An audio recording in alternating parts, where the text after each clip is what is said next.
how to add a Chipotle gift card to Apple Wallet.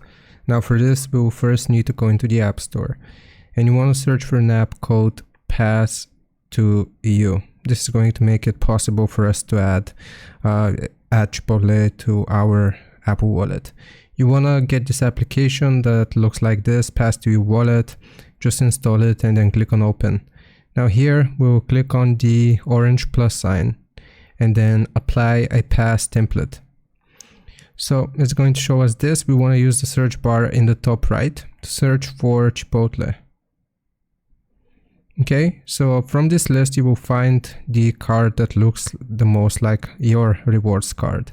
Usually it should be the one that is most used. So for example, this one, Chipotle Rewards, and we will just click on Done. So from here, you can edit the information, or I'm just going to click on cancel actually. So apply template. Here you can edit all of the information. So the member name, you can click on it.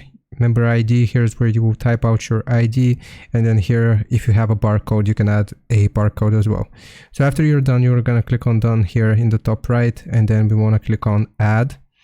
And once you click on Add, now if I go into my Apple Wallet, as you can see, I have the Chipotle card here. Hope this helps. Leave a like and sub. I'll see you next time.